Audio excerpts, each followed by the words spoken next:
What's going on, everyone? So today I'm gonna be talking about Rivian again.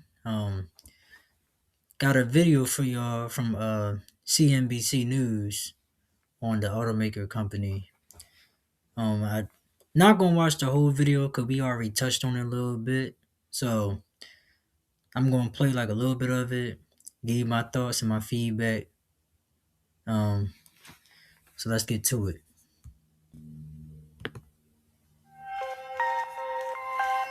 We're here at Rivian's engineering labs in Palo Alto, and right behind me was their first product, the R1T. Rivian makes high-end electric vehicles. The trouble is they start above $70,000. They want to change that. They're making now a vehicle that hits right at the center of the market, the R2, which starts at $45,000. This is what Rivian says will take it from being a niche automaker of high-end vehicles to a truly mainstream and profitable company. The R2 is a test to show Wall Street that they can actually bring costs down and produce vehicles at a profitable level. They've established a brand which is resonating with people. The technology is good. In many ways, you can say of the startups, the closest thing to Tesla. Now, the company is hoping to prove that its outdoor luxury identity can translate from an expensive hobby for the few to a household staple for the many.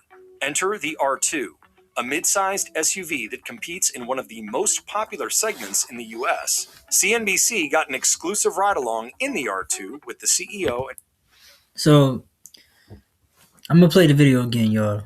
But I hope y'all notice this design looks more like cause they call it the Rivian R2.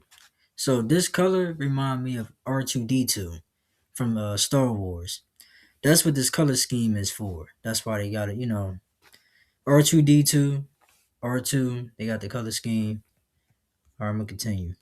Founder of Rivian. R2's really instrumental for driving the business to positive cash flow and overall profitability. If we can have the type of market share that we have on R1, where it's the market share leader, That's the CEO. with R2, we'd have a real challenge of making enough of them. So this is the hope.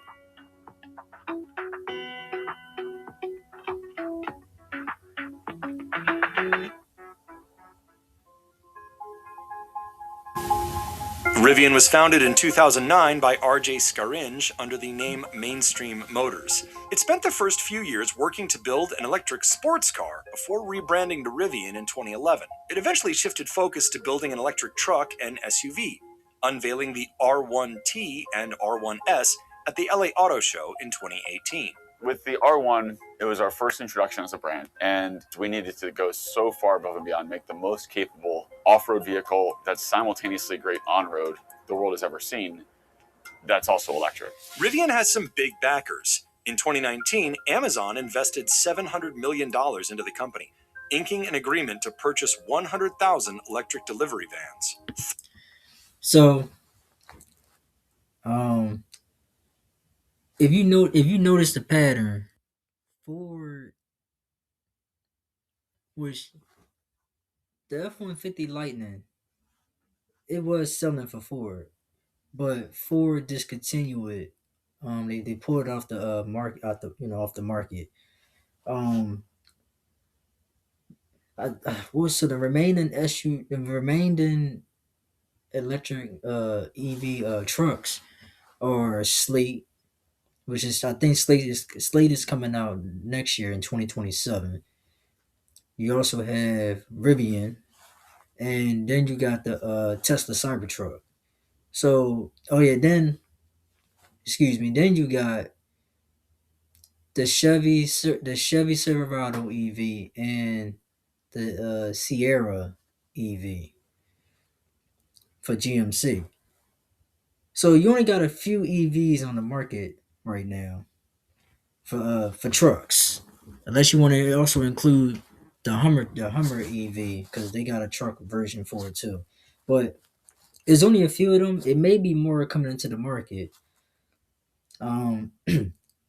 Rivian has been struggling a little bit with their sales because of their price, and that's why they're trying to make a more affordable SUV model, the R2, so they can besides selling it more for the wealthy consumers, they gotta try to aim for more like the like the middle or the average people that can afford these things.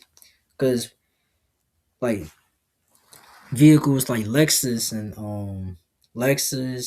Genesis, and probably or like not Volvo, but I mean even Polestar. I think Polestar got some electric vehicles and some vehicles under the $50,000 range. They got to try to aim for that mark for those people in that market so they can get their sales numbers up, because they probably think, well, if all the rich and wealthy people aren't buying, maybe we should try to adjust the market to see can we get some some um income, or some get some money from the people that's like that may not make enough but they have enough to put money out for the vehicle. Ford also invested $500 million and entered into a partnership to co-develop an electric vehicle that ultimately fell apart in late 2021. Amazon remains their largest shareholder, and that was largely not as an investment for profits. It was more so to assist Amazon in getting electric vans to market. In November 2021, the company went public at a $66.5 billion valuation, skyrocketing to just under $100 billion in the first day of trading. The stock has since dropped around 85%. Rivian first began delivering vehicles to customers in late 2021. To date, it has remained a low-volume manufacturer. In 2025, it delivered 42,247 vehicles. Those first-gen vehicles have done actually okay from a volume standpoint when you consider what price point they're selling at. They've taken share in the luxury SUV market. In March 2024, Rivian unveiled its next-generation vehicles, the R2 and R3, which it intends to sell at a lower price point and is hoping will appeal to a broader market. Within about 20 hours, we had just under 70,000 reservations. It was a lot of excitement right out of the gate. It hits the segment of the market that is obviously a little bit more price sensitive. It is squarely positioned in the same segment as Model Y. The Tesla Model Y was the best-selling EV in America in 2025 by far. R2 is an opportunity for them to really be much more focused on scale and generating profit. But like I said, that's what they need to do, because if they can't, like I said, everybody don't have the money, and it's not a lot of wealthy people in the world that's gonna buy these vehicles. They have to aim at a market. They have to aim and, like they said, broaden their market so people from different class levels so they can buy their vehicles.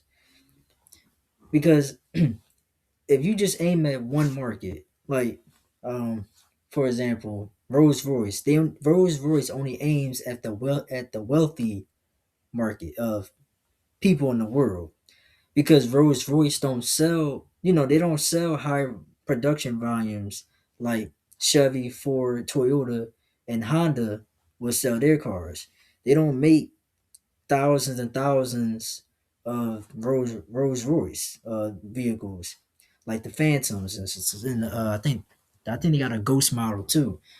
They don't make all those things. They make a few of them, and the only reason why they do that because they cost so much to make, and that's why they do it, because they know it take a lot of money to make, and then they get that money back by selling it to the people that have that money to buy it.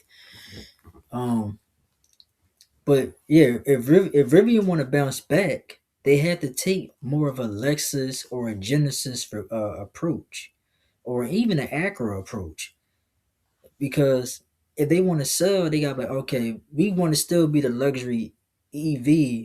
We want to be this. We still want to be the luxury automaker, right? Why not? Why don't we just do what Lexus or what Acura is doing? You know what I'm saying? Because if they can do that, they can get their sales number up and they can stay in business. And in my opinion, I like the Rivian, right? I'm not really a big EV person, but not saying I would never drive one. It might be a time when I do drive an EV. But Rivians, they just got to work on their reliability. But the the way it looks, the design of it, I like the design of it. It's really nice. This is a early pre-production R2. What does this mean for the company? In many ways, this is the most important thing that we've developed as a company, the most important product. It starts at $45,000. It's 300 miles of range. That's It's a not bad. 5-passenger SUV. It's a dramatic reduction in the cost structure to build it. 5-passenger SUV. Why does that matter? So it's the most popular configuration of vehicle in the United States. In our view, we don't have enough choice of electric vehicles in that segment. We made hundreds and hundreds of decisions to optimize around cost through part elimination, part consolidation. We went through every single part and said, does this deserve to be on the car? Can we find a way to get rid of it? How do you avoid the famous production hell that other automakers went through? Having gone through a version of that ourselves, where we just had so many challenges when we first launched R1, we built a lot of rigorous systems to make sure all of our suppliers and our suppliers' suppliers are ready to ramp. Now, Rivian has spent billions of dollars, and it's on track to spend many billions more. But behind that is an intense focus on cutting costs. One way it's doing it, simplifying designs. With every generation Yeah, that of is one vehicles, way of it's doing trying it. to reduce the number of parts and vertically integrate as much as possible. This is our electrical lab. This is where all our hardware engineers do the bulk of their design, testing, development. We saved 1.6 miles of wiring going from R1 Gen 1 to R1 Gen 2. We shaved 2.3 miles of wiring, 2.3 miles going from an R1 Gen 2 to an R2. The entire philosophy is how do we build a product that really takes the entire essence of the Rivian brand with an architecture that simplifies the hardware, reduces cost, and then move that complexity to software. All this together is now part of this unit. This is savings in 3-digit dollars. And you multiply that by the volume, and this is where you see how this investment is paying off for us. The importance of the R2 to Rivian is actually underneath the vehicle skin. Rivian has said that this vehicle is far less expensive to produce. Taxes.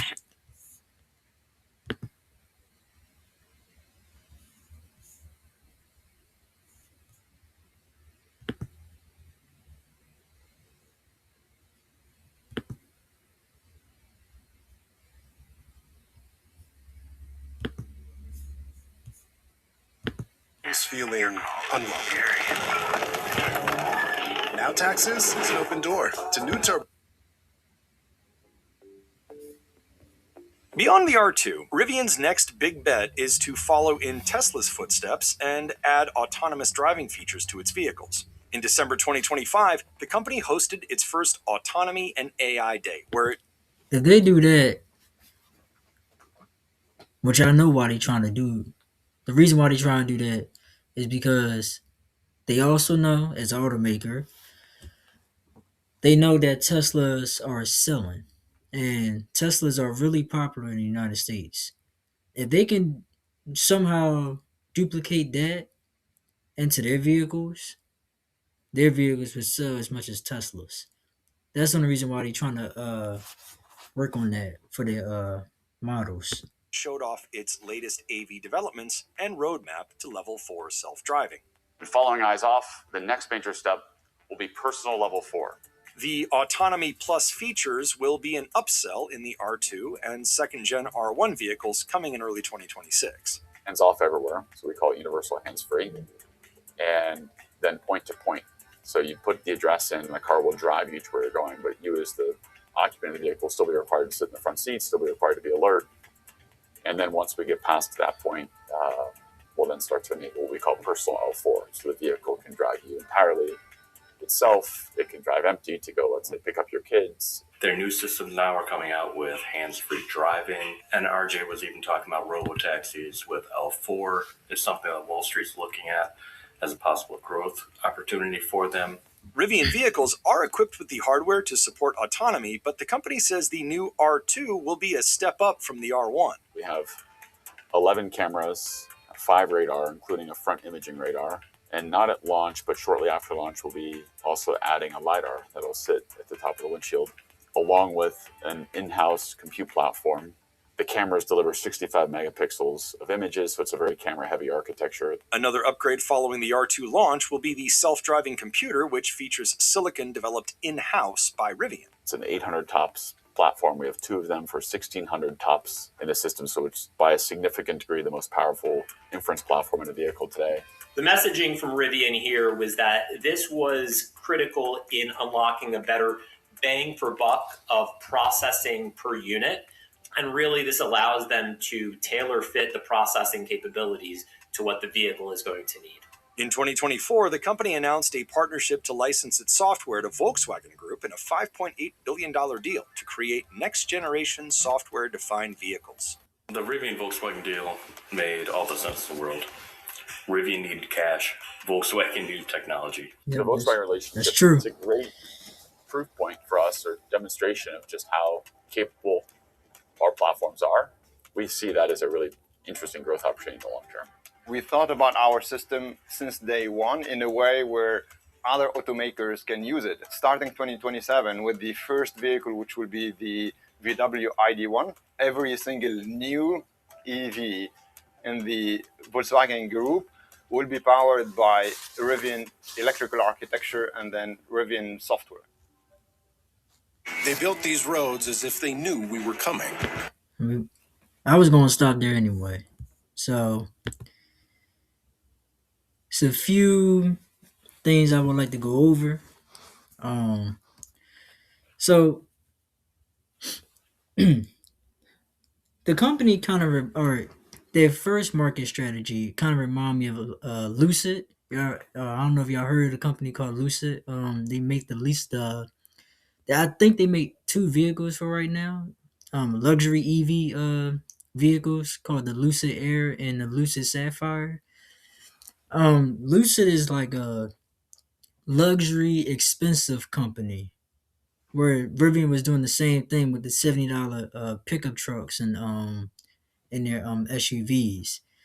Lucid sells vehicles for 70,000, I think, towards 6 figures models.